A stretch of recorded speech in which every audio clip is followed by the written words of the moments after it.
You and I have chatted quite a lot about why it's so important to not just at the federal level that we need to have levers. If you want to talk a little bit about what that means and why it's so important to bring in every Canadian along if we really want to build a barrier-free Canada. Mm-hmm.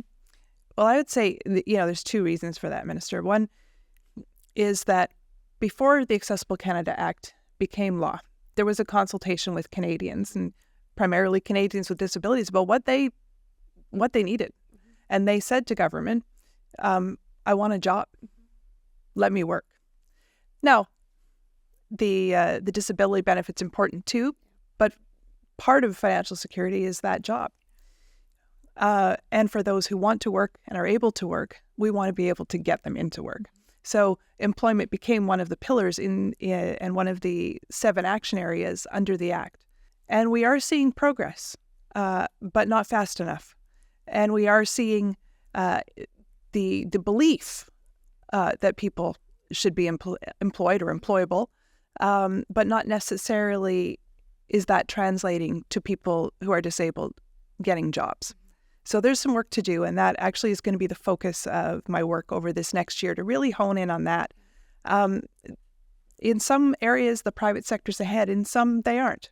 And when we talk about a barrier-free Canada by 2040, and we talk about employment, not everyone is going to come and work for the federal government.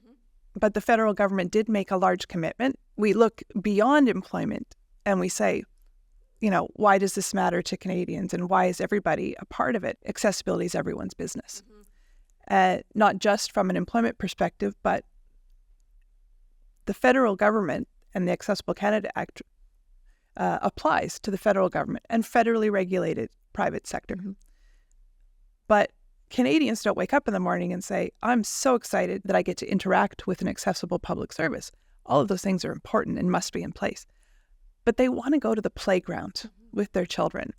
They want to go to a movie or the grocery store.